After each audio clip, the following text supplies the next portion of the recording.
पीताम्बरादरुणबिम्बफला धरोष्टा पूर्णेन्दुसुन्दरमुखात् अरविन्दनेत्रा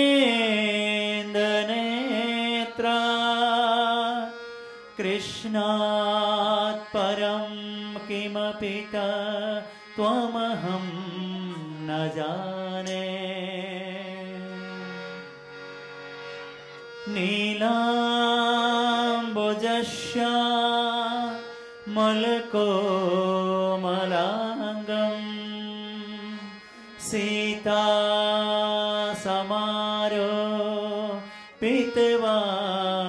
सीतासमारोपितवामभागम् पाणो महासायकचारुचापं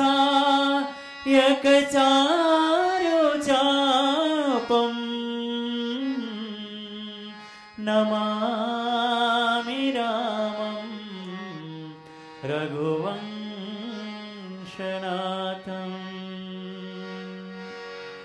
सच्चिदानन्दरूपाय विश्वोत्पत्त्यादिहेतवे तापत्रय विनाशाय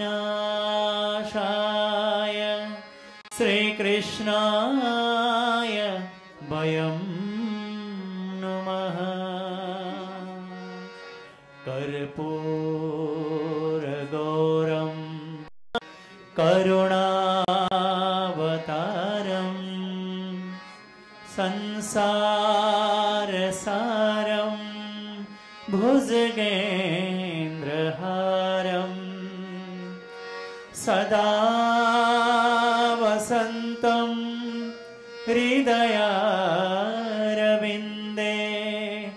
भवं भवानी सहितं नमामि।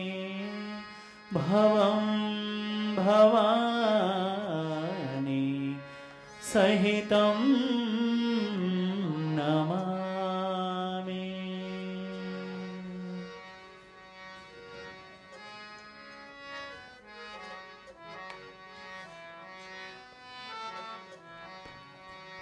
श्रीमन्नारायण नारायण नारायण श्रीमन्नारायण नारायण हरे हरे श्रीमन्नारायण नारायण नारायण श्रीमन्नारायण नारायण नारायण श्रीमन्नारायण नारायण नारायण श्रीमन्नारायण नारायण नारायण श्रीमन्नारायण नारायण नारायण श्रीमन्नारायण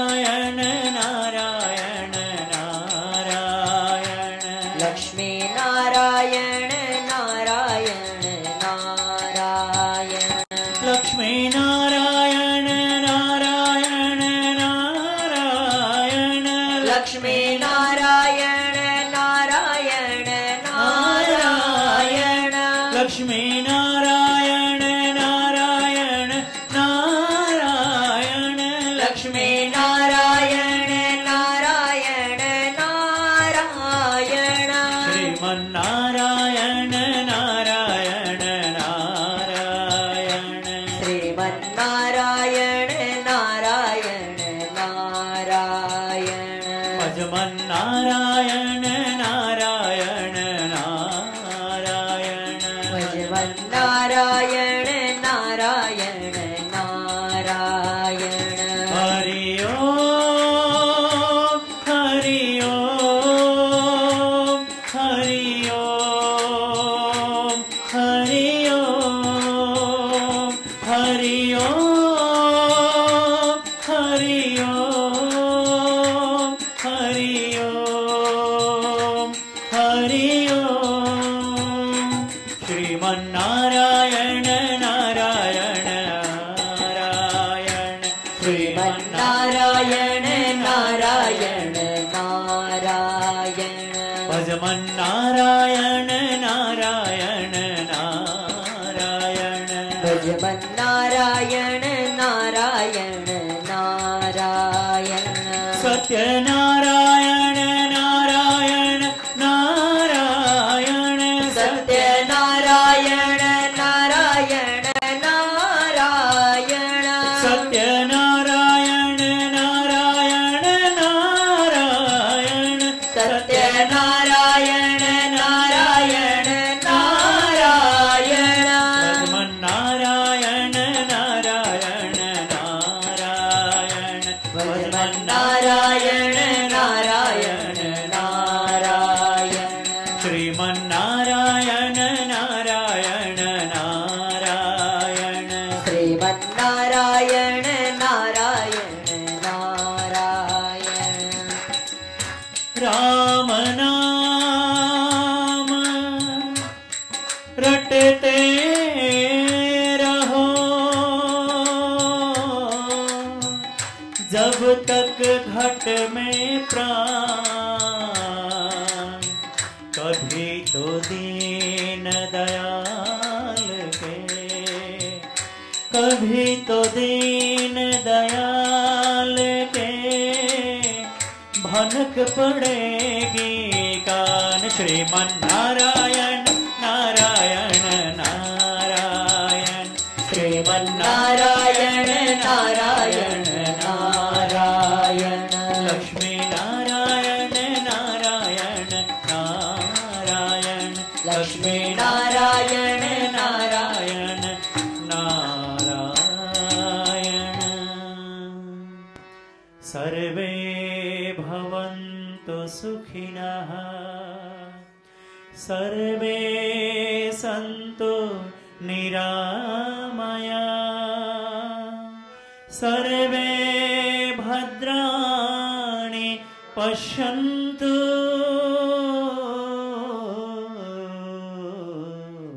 मा कश्चित् दुःखभाग् भवेत् ॐ शान्तिः शान्तिः शान्तिः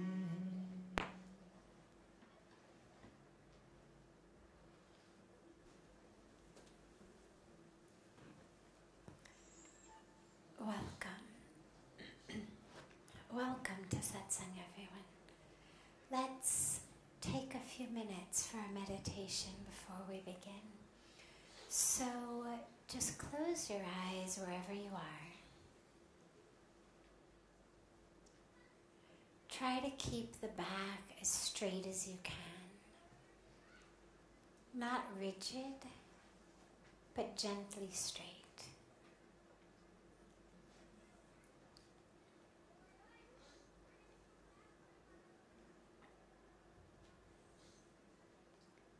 And allow all of your attention and your focus to pull inward instead of being focused outward. Draw it all inward. Your senses,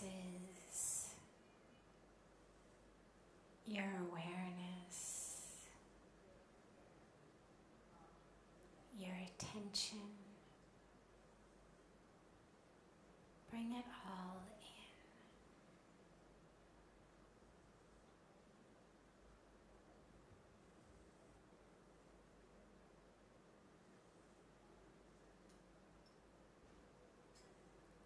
And stay with it for a minute and just witness. Don't judge or analyze. Don't criticize. Simply be aware.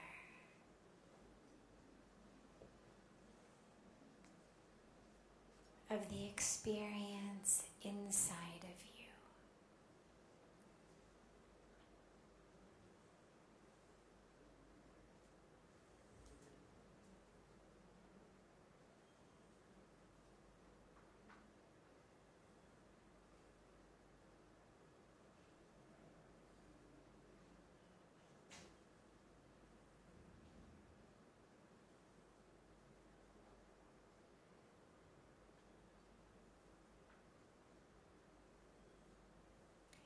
bring the awareness to the breath,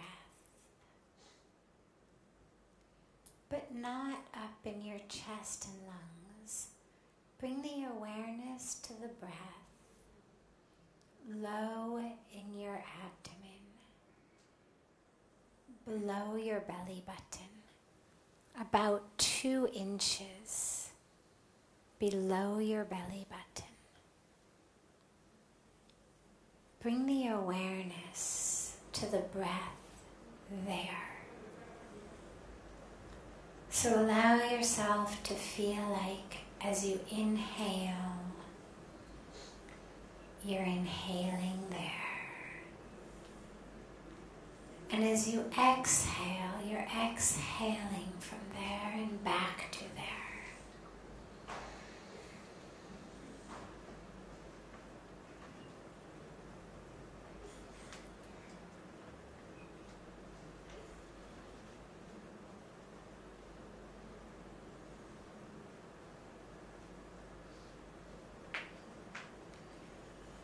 And now, as you take your inhalations, watch the breath as it rises upward. Let that breath rise vertically through the body so it begins below the belly button. And then allow it to rise. Gently carry it. Don't force it, but gently carry it up through your solar plexus, through the rib cage and lungs, through the throat, and up to your third eye center, just between your 2 eyebrows. And from there, let it go back down. So take your inhalations and exhalations like this. And the inhalations, carrying the breath gently up to the third eye. And on the exhalations, dropping from there, back down to low in the abdomen. And if you can't make it the whole way up, don't worry. Just carry it as high as you can, gently and easily. And then exhale from there.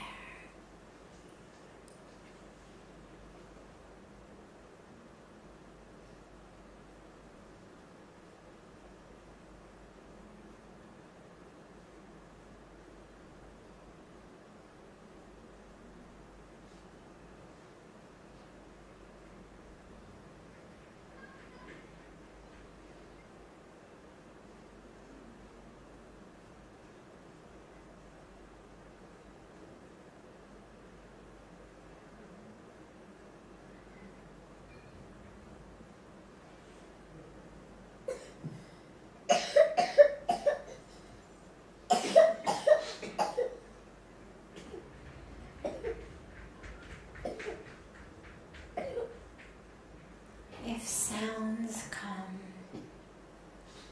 or sensations come from the outer world, don't worry about them. Just keep bringing the awareness back to your breath.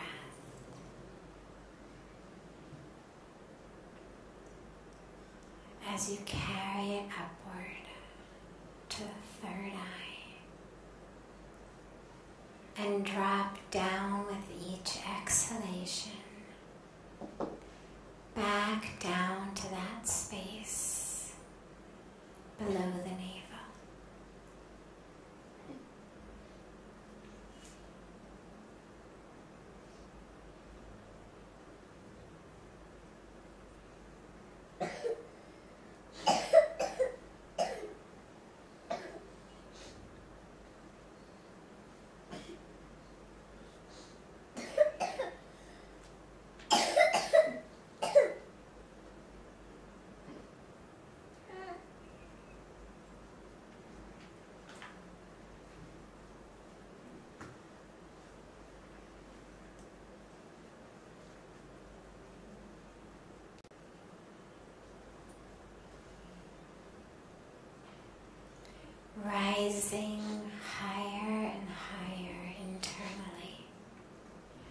on your inhalations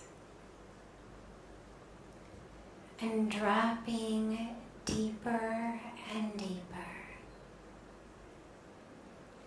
into the core of the self on the exhalations.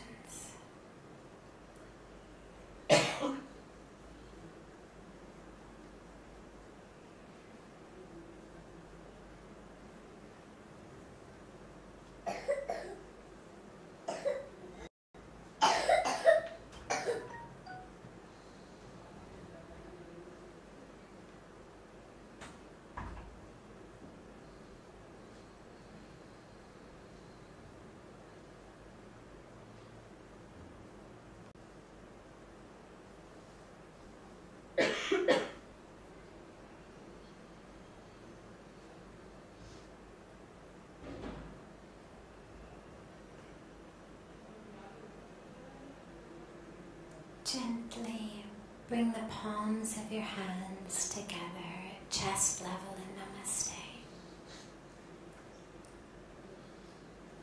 Rub them gently against each other.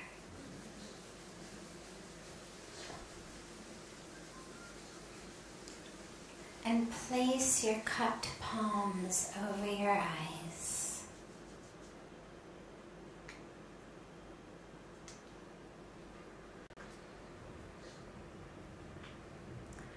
Whenever you're ready, open your eyes and lower your hands.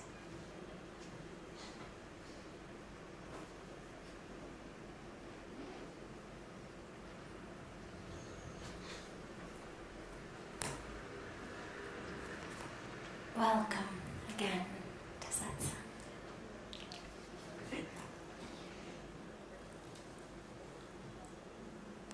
We have questions that have come in advance, and after I take a couple of these, I'll open them up to see if anyone here has any questions.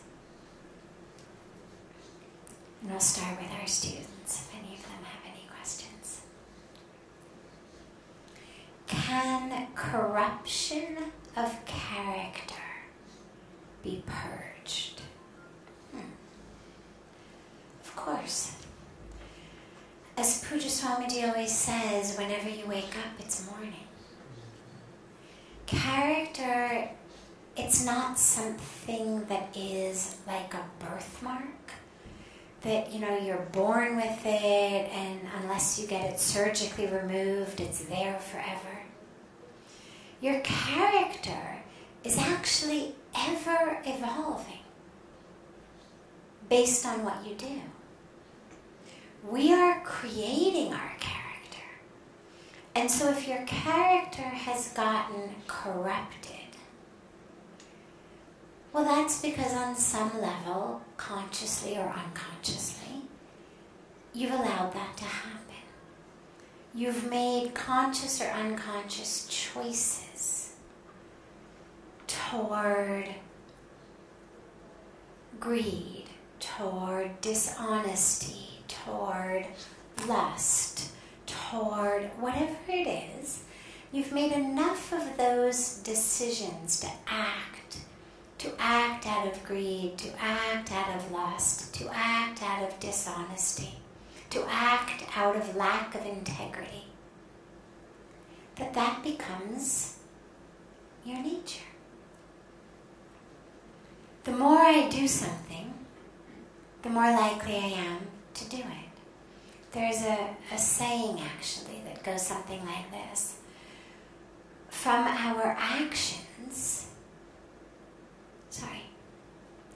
our thoughts, we have an action. So thoughts lead to actions. I'm so angry I'm going to hit somebody. That's the thought. I then hit someone. That's the action. Leads to a habit.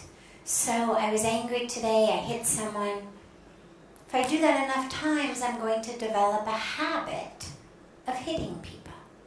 So from a thought to an action, from an action to a habit, from a habit to a trait.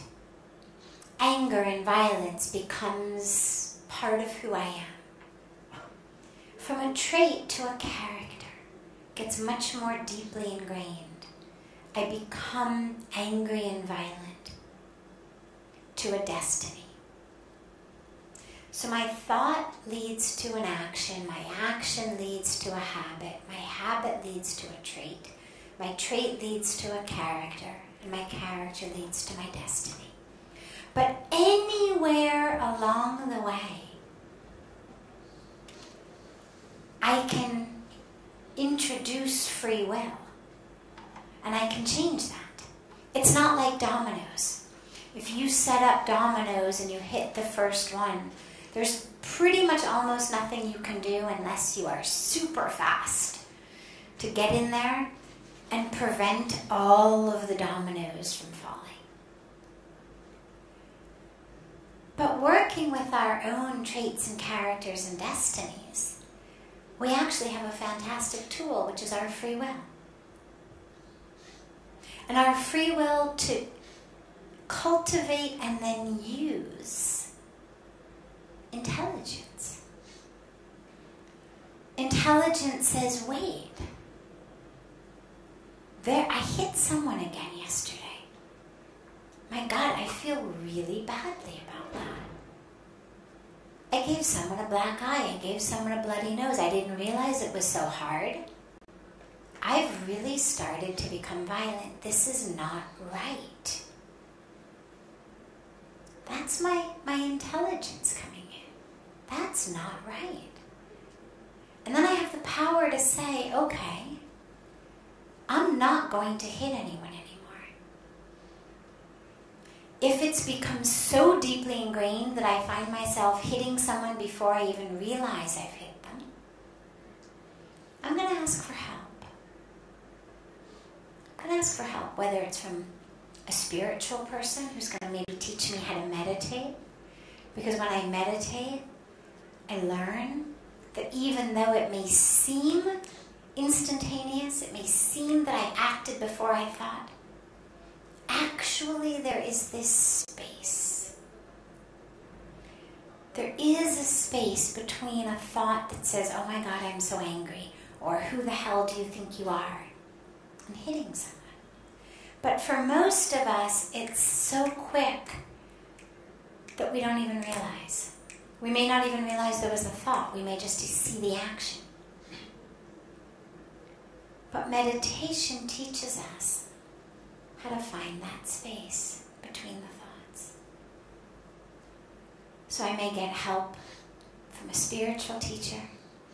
I may get help from a psychologist. I may get help from a whole variety of different ways depending on how difficult it is for me to stop. But I have an intelligence that says, this is wrong. I don't want to do this anymore. And I have the power to stop. There is no habit that can't be broken. Nothing. But we have to want to stop it. Because a habit means that has become my default reaction. If I'm angry, my default reaction is I hit someone. Or maybe my default reaction is I get drunk. Maybe the habit I developed, instead of being angry and hitting someone, was I'm angry, so I drink a lot of alcohol and get drunk. Maybe that has become my habit. Whatever action I have started doing that is not right, that we call a corruption of character, it started somewhere. There was a first time. There was a beginning. And it has just gotten deeper and deeper and deeper. It's like a tree. If you first plant a seed and it sprouts and it's this little sapling, you can uproot it very easily. But once it actually gets its roots in the ground, it's very difficult to uproot a tree. And this is why we try to uproot habits before they become traits, traits before they become characters, and we try to change our character before it becomes our destiny. And we have the power. Any step of the way, it doesn't matter. So yes, it can all be changed. Your character can be changed, but you have to want to change it. And you have to want to change it from a deep place within that says, this is wrong. Not just this is wrong to the outer world, because that sadly isn't usually such a very strong motivation. We may want to try, but it's very hard to really change something deep in yourself just because it's hurting others. It's much easier. We tend to be selfish by nature. And it's much easier to change something if I realize how much it's hurting me. That my lies, my cheating, my anger, my greed, my lust, my dishonesty is actually hurting myself. It may be a different person I'm cheating. Maybe someone else I'm lying to. But that pain that I give someone else, that will dissipate, that will go away. They'll realize, oh, she's dishonest. Oh, he's like that. But when I do it to myself, it doesn't go away. And we know that. Because when we do things that we know are wrong, as we become someone we don't like, we know that it doesn't feel good. And it hurts us even more. So yes, your character, even corrupt characters, it doesn't matter what you do. Purged Swamiji always says, God never opens your old files. If you go for a job application or a college application, or even, in India at least, if you want to marry someone, they're going to look at everything, your whole horoscope, where you're from, your whole family, not just your files, but everyone you're related to's files. But God never opens your old files. The minute that you say, I'm yours, the minute that you say, okay, take away my anger, take my lust, take my greed, take my dishonesty, take the thoughts that lead to that. Help me live as the pureness of who I am. It's not make me pure. You are pure. It's not make me whole. You are whole. It's make me know that I'm pure. Make me know that I'm divine. Make me know that I'm whole. So that I can live as that. The minute you do that, boom, God is there. God never says, well, you used to be like that. We do that to each other. Well, today what you did wasn't so bad, but last year you did something that was horrible to me. Last week you did this, last month you did that. We become like this volcano, right? That's where we say, the straw that broke the camel's back. Well, it was just a straw. But I've been carrying so much for so long that the minute you put that one straw, it breaks. Whole relationships break like this. But God doesn't do that. With God, if it's just a straw, it's a straw. God doesn't say this is the 10 billionth, 600 millionth, and 78th straw you've put on me. Now it's broken, it's over. No old files.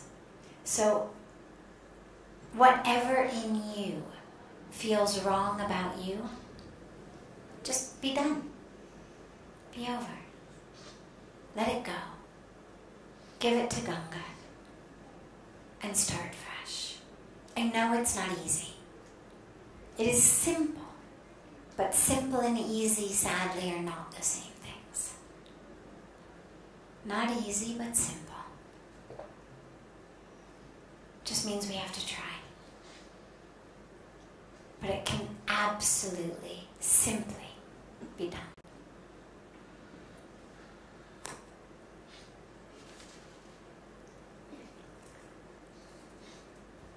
Our source voice and inner voice the same? It depends what inner voice you're talking about. When we talk about the voice of our source, well, our source is divinity. Like the fire ceremony that we perform, right? If you watch the fire, you'll see fire always rises higher and higher and higher. Why? Because the source of fire is the sun. And so fire is always returning to its source. The source of water is the ocean, the earth. So water always comes down. We can certainly speak about density. We can talk about physics. We can talk about gravity. But these are just names to describe a phenomenon that existed long before anybody used the word gravity or density or physics. And the phenomenon exists because the source of fire is the sun, the source of water is the earth, the ocean. And in the same way, our source is divinity. That's what we come from. A drop of water may not look much like the ocean, but ultimately it is ocean. Look at it under a microscope. The only difference is volume. It's less volume than the ocean, but it still is the same. It's still the same H2O, it's still the same sodium chloride, it's the same. All of what the ocean is made of is what these drops are made of. Just smaller. In the same way, we may not look much like God, but at our core, if you could put us under not an electron microscope, but a divine microscope, you'd see divinity in each of us. That's what we are. So source, when we say source voice, it's the voice of the source, the divine voice. The voice within you that says, oh, don't worry, let it go. Yeah, that person may have hurt you, but that's okay. That voice that comes of compassion, of love, of peace. That's source. Then we say inner voice. Well, sometimes it is the same, because source certainly speaks to us from the inside. It's not something that, comes in through iTunes or something.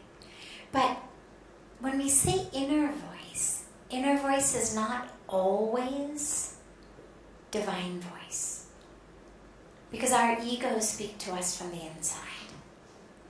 Our desires speak to us from the inside. Our fears speak to us from the inside. And so we have to learn to distinguish. When we hear a voice, to be able to say, oh wait, that's just my fear. Oh wait, that's just my desire. Oh wait, that's just my ego. Or oh wait, that's just someone who told me something that's not true. That's my, 6th grade math teacher who was going through a divorce and on a really bad day told me I was worthless and I would be nothing. But I've internalized that voice and now I hear it in my head. To be able to identify it, not divine voice, not truth, not self. Maybe my parents said things to me that weren't so helpful. Maybe they, even meaning well, maybe they found themselves saying things like, you're bad or you're stupid. And again, I internalized it. So now from inside me is a voice that says, you're stupid, you're worthless, you're ugly, you're nothing, you're a failure. Well, that's definitely not the divine voice, but it speaks to me from inside. And so we want to be careful when we hear voices that just because they come from inside doesn't mean it's our divine voice. We take in the voices of our culture. You're too dark, you're too pale, you're too fat, you're too skinny, you're too old, you're too young, you're too rich, you're too poor, you're too this, you're too that. And we internalize them. And again, they become an inner voice. But not a divine voice. So we have to learn to distinguish. This is fear, this is conditioning. This is my 6th grade teacher on a bad day. This is my culture that's just trying to sell me, diet pills and tanning lotions or fairness creams, depending on where I live. This is all the things from the outside that are not real. And then, that quiet voice, that still voice that's there. The one that when I sink into that place deep within me, I feel it. I hear it and feel it. And it's peace and it's love. And it's the voice that knows I'm enough. I'm more than enough. I'm divine. That knows that I'm not any of those things. I'm not what I look like. I'm not my grades, I'm not my weight, I'm not the color of my skin, I'm not my bank account or my parents' bank account. I'm soul, I'm spirit, I'm consciousness, I'm divinity. And so we listen to that more and more and more and more and more. And then it becomes a habit. So you have a thought that says, I should find my inner voice. Maybe it's a thought because I've said it today. Maybe you go home and in the night you think, let me try to listen to my inner voice. So then you have an action. You sit down and you meditate. That action becomes a habit. You start to meditate every day. As you meditate every day, you find that inner voice. Listening to your inner voice as a meditative person becomes a trait. That becomes your character. And then your destiny is one entirely different, completely different, and of your own creation than the destiny of one who listens to the inner voices of fear and ego, desires, cultural indoctrination. So we're creating it as we go along. So if there are any questions, I am happy to take any questions. Yes? Walking along the Ganga, we often see sadhus speaking hash, for example, as a part of the spiritual journey. So how to distinguish between how people use a drug and very unhealthy. Yeah, interesting question. There are a couple of lineages that for a variety of reasons permit that. In general, rather actually I can be broader than that. In every case of enlightened spiritual masters and their traditions, there is absolutely an unequivocal teaching not to use drugs of any kind. Whatever it is that you're trying to use drugs for, whether it's something as simple as to calm you down, whether it's something to make you feel better, whether it's something that makes you feel connected, even whether it's things that give you visions. Whatever it is, you have the tools within. And if you use drugs, the problem is you have to keep using drugs. That you never develop the internal ability to get there. And so unless you are perfectly prepared to be a drug addict forever, which doesn't sound like a great destiny to me. I mean, again, everyone has freedom, So I'm not going to sit here and say that is a bad destiny. But to me, being a drug addict sounds like a really not fun destiny. Not something I would choose. And so if you embark on a habit that says, when I'm feeling agitated, stressed, bored, alone, in need of divine vision, whatever it may be, I use drugs. Well, I always want to be peaceful and joyful and unstressed and having divine visions. And so that would simply be setting me up for a lifetime of needing to continually use the drugs. They don't build up in your system in such a way that you no longer need to take them. And so, yeah, you do see people using drugs.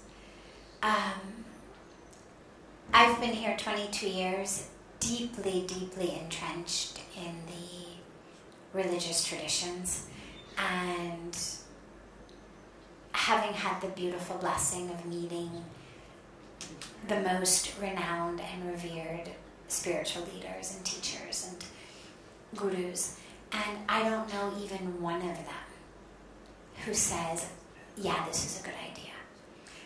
As I said, there are some lineages in which people do it, but it's not coming from an enlightened head.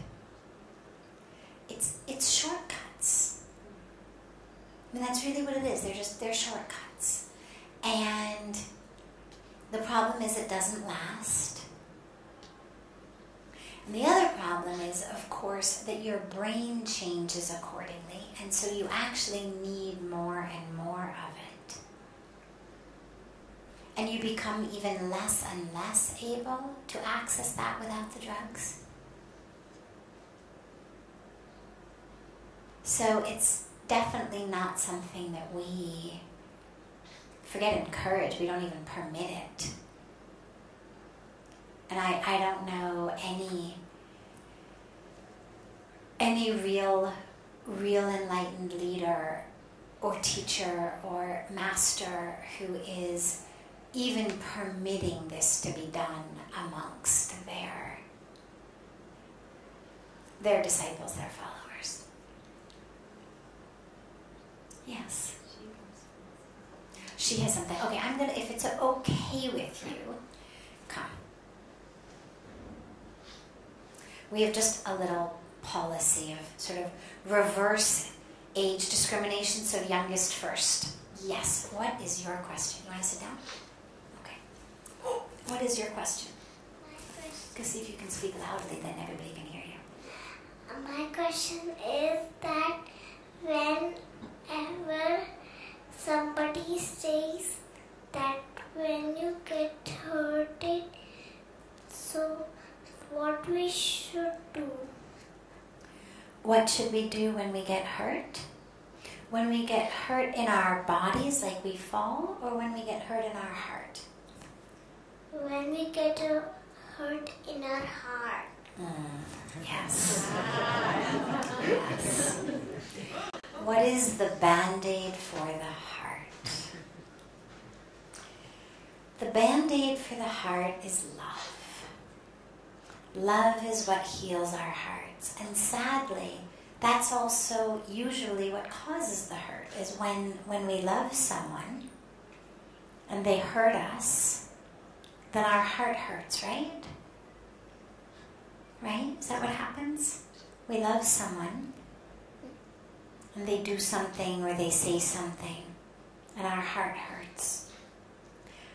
But we have love inside of us. You, inside you, in your heart, you actually make love. Did you know that? You make love inside of you. So when you feel love in your heart, that love is something that you have created inside you. You've made love in your heart. And so when someone hurts you, what you need to do is you need to find love. And there's 2 ways to do that. One is you find people who love you, who don't hurt you. And you go to them and you say, I need some love, please. Okay? Like if you're thirsty and someone has water and you say, I need water, please. Or you're hungry and someone has food and you say, I need food, please. So you go to someone who loves you. So who do you have who loves you? Who loves you? My mommy and my daddy. Oh, that's great. That's just great. So whenever someone else hurts you, you go to your mom or you go to your dad and you say, Mom, Dad, I need some love. Okay? And then what they're going to do is they're going to give you so much love that it's going to be like this big Band-Aid all over your heart.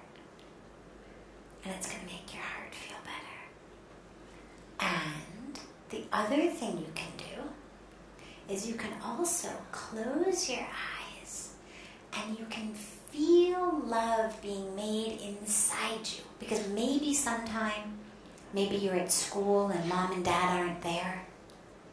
Maybe someone hurts you at school and you don't get to see mom and dad till after school, but you don't want to hurt for so long till after school. So you can sit down and you can close your eyes and you can make love inside you. You want to try it? Okay, close your eyes. Close your eyes. And right here, and right here, in both of those places, can you think about someone you love? Think about someone you love very, very much. Think about your mom. Think about your dad. And anybody you love very, very much. When you think about them, do you feel that love starts to get made here? Yeah? You feel it? So that's inside you. And so whenever somebody hurts your heart, you can just close your eyes, you can make yourself some love, and then that love can be a Band-Aid on your heart. Okay? You gonna go home and practice that for me? Can you practice that every day? Because you know what, can I tell you a secret? The sad thing is that when someone hurts you, it's really hard to learn to make love right then. Because you're hurting inside. And so what you want to do is you want to practice making love inside every day. So you become so good at it that whenever someone hurts you, it's easy. It's right there. It's really easy for you. Okay? Good. Thank you.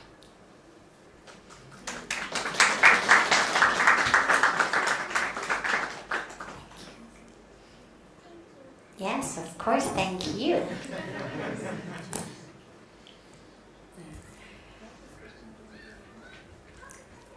We are going to start. Are you here with us tomorrow? Okay, great. So we'll start tomorrow with your question. Lori has just reminded me I have a conference call I have to get on in just a few minutes. So we will end Satsang here with making lots of love in our hearts. Thank you. And we'll see you all tomorrow. And if you have a question that you would like us to start with, or something that you didn't get a chance to ask tonight and you're not going to be here tomorrow, feel free to get that to Lori and she will get the questions to us in advance.